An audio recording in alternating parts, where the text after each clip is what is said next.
감사가 없으면 기도가 메마르다고 그랬습니다. 기도의 영성이 무너지는 것은 감사가 충만하지 못하기 때문이라고 했습니다. 감사는 우리의 기도를 깨우고 영성을 깨우는 촉매제입니다. 감사가 내 신앙의 지수입니다. 얼마만큼 감사할 수 있는가. 그래서 많은 믿음의 사람들도 성경의 인물들도 하나님 앞에 감사합니다. 다윗은 내 속에 있는 것들, 내 생각과 영혼과 감정과 모든 것들을 다 통해서 하나님을 찬양하는 거죠. 방금 찬양했지. 이 소울, 영혼이 담기지 않은 노래입니다. 생명이 없어요. 감사와 찬양, 기쁨 전부 다 원어가 같습니다. 내 속에 있는 모든 것들을 다 끄집어 올려서 하나님이 내게 베푸신 은혜를 기억하고 감사하면서 찬양합니다. 하나님 베푸신 그 사랑, 그 은혜를 기억합니다. 심지어 이 영국의 어떤 사람은 이런 말을 했습니다. 위대한 선자는 기도를 많이 했다든지 음식을 많이 했다든지 자선을 많이 베푼 사람이 아니라 감사를 많이 하는 사람. 모든 환경 가운데서 감사할 수 있을까요? 지금 살아가기가 얼마나 어렵고 힘듭니까? 스스로 감사주의를 하지만 마음은 좀 불편한 것들이 많습니다. 무슨 감사를 하라고? 그래서 우리는 조건이나 환경에 의해서 감사하는 것이 아니라 감사의 근본을 우리가 찾아가 봐야 됩니다. 시편 136편 1절 말씀을 우리 참고보세요. 같이 함께 공부하십니다. 여호와께 감사하라. 그는 선하심이 더 인자하심이 영원하미로다. 네, 여호와께 감사하라. 다른 게 없지요. 감사의 대상이 누구냐 바로 알고 감사하는 거죠. 그는 선하시다. 우리는 죄를 짓고 실패하고 넘어지고 깨어지고 또 반항하고 불순종할 때도 있지만 하나님은 그 모든 약속을 이루시기에 부족함이 없으신 분 때문에 선하신 분, 영어로 하면 좋으신 분이라고 할 수 있는데 하나님이 약속하시고 하나님이 행하시기에 조금 더 부족함이 없는 분, 그래서 그 하나님은 선하신 분, 좋으신 분, 반대성이 아니고 하나님의 그 신실하심을 인하여 찬양하는 그의 인자하심, 자비와 긍휼이 무궁하시기에 은혜는 우리가 받을 자기가 우리에게 주시는 가끔도 고의가 사랑이지만 자비는 죄인이 마땅히 바다에 벌을 내리지 않는 이게 자비입니다. 죄 아래 있는 사람은 당연히 벌을 받아야 됩니다. 그런데 하나님께서 길이 참으시고 불쌍히 여기시고 긍휼히 여겨주셔서 우리를 벌하시지 않는 하나님의 인자하심, 하나님의 자비. 아까 우리 영어로 찬양했죠. 그의 자비가 하늘로부터 내려온다. 믿으시기를 바랍니다. 그래서 그 하나님을 위하여 감사합니다. 은혜 베풀어 주신 것만 감사할 것이 아니라 내가 부족하고 잘못했음에도 불구하고 나에게 자비, 길이 참아주시고 기다려주신 그 하나님께 감사해. 그래서 감사의 원어를 살펴보면요. 감사는 생각하다. 여기서부터 시작합니다. 감사는 그냥 할 수 없습니다. 생각을 깊이 할수록 참된 감사를 할 수가. 모든 것에 어떻게 우리가 다 감사하겠어요? 범사에 어떻게 다 감사하겠어요? 사람이 아픈데 감사하겠습니까? 집안에 어려운 일이 생기는데 감사하겠습니까? 못합니다. 이거는 잘못하면 성경이 상식을 벗어난 것을 가르치면 이상한 사람이 돼요. 어떻게 그런데 감사하란 말이에요? 사도 바울이니까 가능해요. 우리 같은 사람들이 감사하겠어요. 그것이 그 의미가 아닙니다. 그래서 하나님은 우리에게 이 감사절에 무엇을 주시기를 원하시는가? 다윗 같은 경우는요, 골리앗을 잡고 난 다음에 오히려 더 공경에 처합니다. 사울 왕의 시기를 받아서 부모 집에 살지도 못하고 토굴과 광야 생활을 합니다. 얼마나 억울합니까? 생각해보세요. 나라의 영웅이잖아요. 사울 임금도 벌벌 떨었고 신하들도 장군들도 다 벌벌 떨고 감히 골리앗 앞에 나가지를 못하는데 이 믿음으로 소년 다윗이 나가가지고 골리앗을 잡았어요. 그러면 국민 영웅이잖아요. 그런데 문제는 사울이 죽인 자는 천천히고 다윗이 죽인 자는 만만이라고 이 여인들의 노래 때문에 그래가지고 난리가 나고 문 밖에 나가지고 자기 사이 아닙니까? 상금도 주고 지위도 올려주고 누구보다도 사랑해줘야 되는데 자기 왕이 뺏길 것 생각해서 시기 질투해가지고 일로 가죠. 살 수가 없으니까 도망가서 얼마나 억울합니까? 근데 무슨 감사가 있어요? 뭐 내 속에 있는 것들이 뭘 그걸 감사하지만 억울한 것밖에 없고. 그런데 돌이켜보니까 그게 그가 왕위에 오르고 하나님의 은혜가 얼마나 큰지 자기가 범죄했잖아요. 사울은 폐위당했잖아요. 그 광야 생활에 흘렸던 눈물과 고난과 그 속에서 훈련을 받았기에 하나님의 자비와 긍휼하심을 경험했기에 그가 왕위를 계속 이어갔잖아요. 우리도 얼마나 실패할 때 많습니까? 넘어질 때 많습니까? 죄질 때 많습니까? 얼마나 부족합니까? 그때마다 하나님이 우리를 다 심판하지 아니하시고 기다려주시고 은혜를 베풀어주시고 자비를 베풀어주시기에 우리가 사는 거죠. 하나님의 자비와 긍휼을 공경하 같습니다. 코를 한번 우리 어린이 예배 때 그래야 돼요. 코로 손가락 박아보십시오. 모십니다. 오래 모시면 죽습니다. 눈에 보지 않는 공기가 우리의 생명의 원천이고 모든 것을 숨쉬게 하고 살게 하셔. 하나님의 자비는 공경하 같습니다. 내가 살아가는 하나님의 은혜와 하나님의 돌보심과 하나님의 긍휼하심은 생명을 갖고 공경하 같습니다. 그래서 그 하나님을 인하여 감사하고 순간순간 어렵고 힘들지만 그럼에도 불구하고 하나님의 뜻을 이루어가는 데는 조금 더 부족함이 없기에 하나님이 다윗을 보시고 사울의 실패를 아시고 그래서 다윗을 그렇게 배이시키지 않기 위해서 광야로 쫓아보내버립니다. 오직 거기서 하나님만 만나게 하시기 따라해 보시고 감사는 하나님을 경험한 사람이 합니다. 감사는 지식 있는 사람이 아닙니다. 하나님을 자기 삶 속에서 경험한 사람만이 감사할 수 있습니다. 이것이 성경에 나오는 원어의 감사의 특징. 고난 속에서 하나님을 만난 사람, 억울한 가운데서 하나님을 만난 사람, 질병 가운데서 하나님을 만난 사람, 고통 가운데서 하나님을 만난 사람, 자기 삶 환경 가운데 하나님을 만난 사람, 사면에 빠져나갈 길이 없는 가운데서 오직 주만 바라봤더니 주께서 은혜를 베풀어 준 사람, 그런 하나님을 만난 사람, 그가 감사. 진정한 감사는 내면에서부터 우러나오는 것이고 하나님의 감사의 삶을 살아가는 사람이죠. 요셉 같은 경우도 한번 보십시오. 얼마나 억울합니까? 아버지 신부름 갔다가 그런 일을 당할 줄 누가 알았을까요? 다른 사람도 아니고 형들에게 미움을 당해가지고 20년에 팔려갑니다. 그 외국장에 가서 또 남도 알지 못하는 집에 또 팔려갑니다. 아버지는 아들이 죽었는지 살았는지 뭐 형들이 옷을 벗겨가지고 진짜 피를 발라가지고 가리개같이 찢어서 갖다 주니까 아들이 늦게 죽었다고 생각하고 원망하고 정말 슬피우면서 그렇게 살아가는데 그 요셉은 남의 집에 가서 종살이하고 노예입니다. 그 주위를 잘 섬겼는데 하나님이 함께 하심으로 모든 것이 형통하고 그가 모든 것이 형통했음에도 불구하고 소유도 넉넉하고 하나님 복을 주셨잖아요. 그럼에도 불구하고 억울한 누명을 쓰고 미세스 보디갈 때문에 감옥까지 들어갑니다. 무슨 감사할 일이 있어요? 여러분의 삶은 어떻습니까? 회사에서 나는 출산하고 잘했는데 억울한 누명 쓰고 있습니까? 원망할 것 많지요. 가정에서 집안에서 얼마나 억울한 일 많습니까? 그런데 모든 것을 감사할 수 있는 것은 로마서 8장 28절에 하나님은 모든 것을 합력해서 선을 이루시는 분인 줄 믿으시기를 바랍니다. 지금 내 형편에서는 감사 못해요. 그런데 하나님은 내가 알지 못하는 그 큰 그림을 그리고 계십니다. 그래서 모든 것을 합력해서 선을 이루어 가시기에 부족함이 없기 때문에 그 하나님은 선하신 하나님인 줄 믿으시기를 바랍니다. 우리의 자녀들에게 자손들에게 하나님은 더 큰 그림을 가지고 있습니다. 우리가 알지 못하는 인생을 만들어 가시는 하나님이에요. 다윗을 만들어가고 요셉을 만들어가시는 그 하나님이 우리를 만들어가고 우리의 자녀를 만들어가고 자손을 만들어갑니다.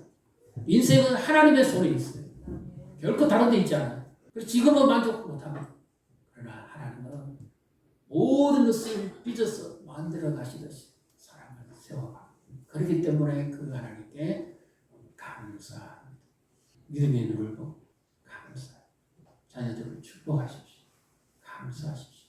어려서부터 감사할 수 있도록 습관을 들여야 됩니다. 어떻게 모든 일이 감사할 수 있습니까? 어려서부터 감사의 씨앗이 심어져야 됩니다. 씨앗이 심어져야 나무가 자라서 열매를 맺고 감사의 습관을 들으셔야 돼요. 기도할 때, 밥 먹을 때 감사의 습관을 들이고 잘 때에 감사의 습관을 들으시고 모든 일들을 가운데서 시작할 때 감사의 습관을 들으셔야만 이 아이가 어려서부터 감사가 몸에 배이고 자라면서 점점 더 감사하는 사람들이 많아지게 됩니다. 그리고 하나님의 은혜를 감사하게 됩니다. 하나님이 우리 아이에게 주신 꿈이 있습니다. 전 지구상에서 우리 자녀와 자손들이 주신 꿈이 있습니다. 이 아이는 지구상에 하나밖에 없는 아이입니다. 특별한 아이입니다. 특별한 하나님의 선물이에요. 똑같은 애가 없어요. 지문이 다 다르듯이. 모든 사람을 빚어가시고 사용하시는 그 하나님은 이 아이를 특별한 존재로 만들어요. 우리가 생각하는 그 이상이. 그래서 하나님께 감사해요. 이 아이의 미래를 우리가 책임을 어떻게 집니까? 자녀의 미래를, 자손의 미래를 나도 책임 못 지겠는데 어떻게 책임을 지겠어요? 하나님의 손에 맡기십시오. 하나님이 멋진 걸작품으로 만드십니다. 그런 하나님을 경험해 봤어요. 사도 바울이 왜 감사합니까? 예수 믿기 전에 교회도 핍박하고 믿는 사람 잡아 죽이는 데까지도 앞서던 거지만 예수 믿고 난 다음에 그가 변화되고 난 다음에 보니까 주밖에 만족할 게 없어요. 율법은 다 거짓이고. 그래서 오직 나는 내가 가장 고상한 지식은 예수 그리스도 그의 십자가의 죽음밖에 없다고 깨달았거든요. 예수 만나기 전에는 혈기등등했습니다. 교만했습니다. 자부했습니다. 그를 따라올 자 없다고 그랬어요. 바리새파 중에 바리새파. 비교할 자 없다고 그랬습니다. 예수 만나고 나니까 모든 것이 달라졌어요. 예수님 만나고 인생이 변하고 삶이 변하니까 감옥에서 억울하게 꼈고 매맞으면서도 감사합니다. 어떻게 가능합니까? 사도행 16장에 빌립보 감옥에서 억울하게 기독이 맞았을 때 하늘이 열린 걸 경험했거든요. 그래서 하나님께서 복음 전하기 위해서 간수를 붙여주시려고 이렇게 하셨다는 것을 깨달았거든요. 하나님 우리보다 항상 앞서서 일하신 지금 억울한 일 겪으셔도 믿음을 기다리십시오. 은혜를 베푸시고 인도하실 줄 믿으시기를 바랍니다. 시편 136편 25절 26절을 같이 읽습니다. 모든 육체에게 먹을 것을 주시니 감사라. 그 인자하심이 영원하미로다. 하늘의 하나님께 감사라. 그 인자하심이 영원하미로다. 아멘. 25절을 다시 한번 보여주십시오. 모든 육체입니다. 모든 피부를 가지고 있는 사람, 모든 생명을 가지고 있는 사람에게 먹을 것을 주시니까 하나님이죠. 그러니까 예가 없습니다. 누구든지 이 자리에 계신 분 누구든지 나는 하나님을 잘 섬기지도 못하고 예배도 잘 안 나오는데 나에게 하나님 뭐 주실까? 아닙니다. 하나님은 얼마든지 광야에서 그 백성들을 먹이신 그 하나님이 오늘 우리 시대에도 이 영적 광야에도 하나님 우리에게 먹을 것을 주시고 공급하시는 분인 줄 믿으시기를 바랍니다. 요즘 우리나라에 뭐 이런 이상한 세대 관계된 분석이 있습니다. 20대, 30대를 이런 쪽이라고 합니다. 혹시 들어보셨어요? 브리트족. 내가 원하는 직장을 가지고 싶은데 직장이 없어요. 대기업에서 경험 있는 경력직을 뽑습니다. 신입사원을 살았고 없습니다. 할 길이 없어요. 그래서 먹을 게 없고 일할 데가 없으니까 한 달에 100만 원만 벌고 막 쉬겠다. 어쩔 수 없는 거예요. 너무 안타까운 거죠. 젊은이가 꿈을 가지고 힘있게 살아가야 되는데 일자리가 없으니까. 그렇습니다. 상가들도 공실이 많고 뭐 신축 아파트도 뭐 미분양이 많고 지금 이런 어려운 때입니다. 그런데도 하나님은 어떻게 해요? 말씀은 동일합니다. 우리가 하나님의 약속 안에만 있습니다. 하나님은 먹을 것 주시고 입을 것 주시고 마실 것 주시고 우리의 생활을 책임지시고 공급하시는 분인 줄 믿으시기를 바랍니다. 그 언약 안에만 있으면 하나님은 누구든지 공급하십니다. 그래서 하나님은 더 가까이 하시다. 뭐라고 되어 있어요? 지금은 전쟁 이후에 코로나 이후에 지금 세계적인 빈곤이 나옵니다. 근데 그보다 더 심각한 빈곤이 뭐냐? 영적 빈곤.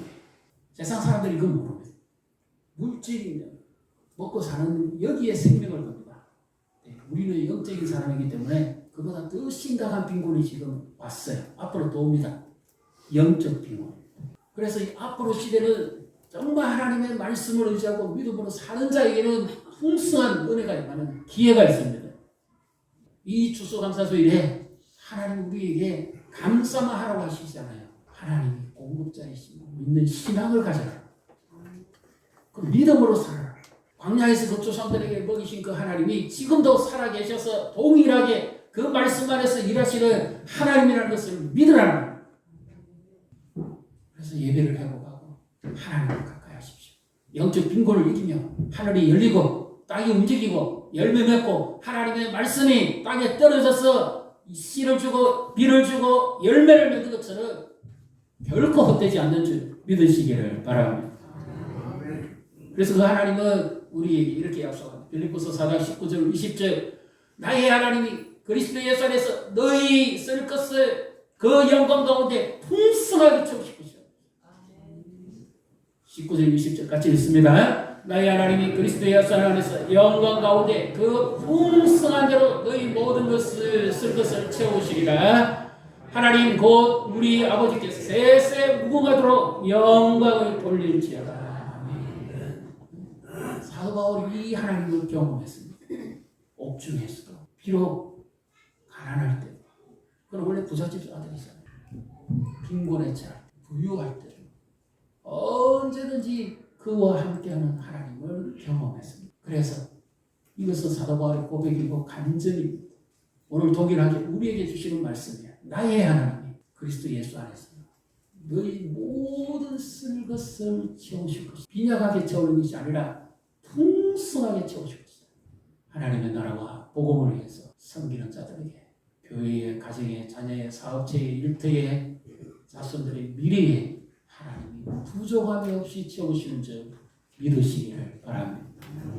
인물 하나만 잘된 거는 모든 것 다 채우잖아요. 우리 집안에 인물 하나만 잘나고 보십시오. 모든 것 다 채웁니다. 혼자서 500명 먹는 것보다 한 사람이 500명을 책임지는 사람이 나와 보십시오. 모든 것 다 채웁니다. 하나님이 그 사람들 가운데 한 명만 제대로 세워주시면 나머지 다 채웁니다. 그래서 이 모든 것에 하나님의 공급하심에 부족함이 없습니다. 지금도 주시지만 앞으로도 주실 것이죠. 이 말씀을 믿으라. 감사할 수 있는 믿음이 있습니다. 골로새서 3장 15절의 말씀을 한번 보겠습니다. 그리스도의 평강이 너희 마음을 주장하게 하라. 너희는 평강을 위하여 한 몸으로 부르심을 받았나니 너희는 또한 감사하는 자가 되라. 골로새 교회에 편지하면서 역시 감사를 합니다. 데살로니가 감사를, 빌립보에서도 감사를, 골로새에서도 감사를, 에베소에서도 감사를, 사도 바울 편지마다 전부 감사하고. 왜 그렇습니까? 그 하나님이 선하신 하나님, 그 하나님을 경험했습니다. 그래서 감사하지 않을 수 없어요. 살아가는 순간순간에 감사하고 모든 것이 감사하고 교회에도 감사하고 그리스도의 평강이 너희 마음을 주장하게 하라. 그래서 또한 감사. 놀라운 일이 아닐 수가 없습니다. 교회도 감사가 충만해, 기쁨이 충만해야 됩니다. 예배드릴 때 감사와 기쁨이 충만해야 됩니다. 여기 즐거워야 됩니다. 그래야 세상 나가서 이길 수가 있습니다. 하나님의 은총이 충만해. 이 모든 것들 통해서 하나님이 우리에게 복을 주신 거죠. 이제 또 신명기 한번 보겠습니다. 16장 13절부터 17절의 말씀을 같이 읽습니다. 너희 타작마당과 포도주들의 틀에 소출을 거두어 드린 후에 이래 동안 초막절을 지킬 것이요 절기를 지킬 때에는 너와 내 자녀와 노비와 내 성중에 거주하는 레위인과 객과 고아와 가부와 함께 즐거워하되 내 하나님 여호와께서 택하신 곳에서 너는 이래 동안 내 하나님 여호와 앞에서 절기를 지키고 내 하나님 여호와께서 내 모든 소출과 내 손으로간 모든 일에 복 주실 것이니 너는 온전히 즐거워할지니라. 잠시 거기까지요. 예, 앞에 초막절이 오기 전에 벌써 우리는 지금 오순절이죠. 17절 내추절이 있었지요. 한번 추수했잖아요. 그 이후에 또 한 번의 추수가 바로 이제 수장절이라고 우리 집은 추수감사절입니다. 초막절. 그래서 주신 복도 있고 앞으로 주실 복도 있습니다. 이것이 감사하는 자에게 주시는 하나님의 은혜입니다. 믿음으로 감사. 하나님의 약속을 지키는 자에게 모든 소출과 내 손에 행하는 모든 일, 우리를 치는 뭡니까? 직장이고 직업이고 사업장이고 이렇습니다. 경영하는 것이 모든 것을 누가 채우십니까? 손님이 채웁니까? 하나님이 채웁니다. 바이어가 채우는 것이 아니고 고객이 채우는 것이 아니라 하나님이 채우십니다. 모든 일 예가 없습니다. 모두에게 복을 주십니다. 온전히 즐거워요. 16절도 보겠습니다. 같이 읽습니다. 너는 가운데 모든 남자는 1년에 3번 무교절과 17절과 초막절 내 하나님 여호와께서 택하신 곳에서 여호와를 배울 때 빈손으로 여호와를 배우지 말고. 왜 빈손으로 오지 말라고 할까요? 하나님이 주시기 위해서. 17절 같이 읽습니다. 각 사람이 내 하나님 여호와께 주신 복을 따라 그 힘대로 드릴지니라. 심은 대로 거두게 됩니다. 감사의 씨앗은 심은 대로 거둡니다. 농사의 열매죠. 자연적 이치입니다. 영적 이치로 말씀드립니다. 하나님께 심은 대로 하나님이 거두게 하십니다. 주가 복음을 위해서 수고하고 애쓰는 자에게 몇 배의 복을 주시죠? 이 땅에서 100배나 주고 천국에서 영생을 얻지 못할 자가 없다고 그러잖아요. 수치상으로 100배면 좋겠습니다만은 수치상의 상징수입니다. 100배가 될 수도 있고 10,000배가 될 수도 있어요. 부정함이 없어요. 꼭 물질적 축복만 아니라 살아가는 모든 것에 하나님이 복을 주시고 공급하시는 거죠. 그래서 감사절에 우리의 감사 오늘 들어오실 때 이 감사 이 열매 이 스티커 받으셨어요? 네. 오늘 기록 못하신 분은 나도 식사하시고 난 다음에 가시고 아니면 또 내려가셔서라도 적어보십시오. 주를 기다리는 동안 감사는 표현되어야 됩니다. 말로, 그림으로, 행동으로, 찬양으로, 시로, 노래로, 율동으로, 물질로, 믿음으로, 예배로 표현되지 않으면 안 됩니다. 모든 것을 하나님께 감사하십시오. 그것이 하나님이 우리가 알지 못하는 더 큰 그림을 그려주시기 위한 하나님의 엄청 하나님은 뭐 아쉬워서 감사라고 하겠습니까? 모든 것이 다 하나님 것입니다. 이 은혜를 체험하라는 그래야만 세상에 흔들리지 않습니다. 오늘 종일 들어 하나님 감사하시고 목장에서 오늘 의회가 없습니다. 목장들 가정 예배를 했는데 거기서도 감사의 제목을 나눠보시고 또 더 여유가 있으신 분들은 저기 국가축제에도 가셔도 됩니다. 가셔서 함께 상복하시면서 하나님 만드신 이 아름다운 솜씨도 경험하시고 교제하시고 이와 또 복도 누리고 찬양도 나누고 또 가정에서 오늘 우리 아이들 정말 예배 잘 드리더라고요. 약간이라도 빈틈을 주면 안 돼요. 4살짜리 아이부터 시작해서 하는데 중학생까지 하는데 막 숨쉴 겨를도 없습니다. 영상을 보시면 압니다. 얼마나 애들이 잘하는지요. 예. 하여튼 가정에 가서 부모님하고 자녀들하고 같이 감사 제목도 나눠보시고 감사 기도도 하시고 감사 축복도 하십시오. 씨앗이 심으세요. 열매를 맺습니다. 놀라운 복에 복을 더하시고 하나님이 기뻐하시는 아름다운 은혜와 형통하심이 함께하기를 주님의 이름으로 축복합니다.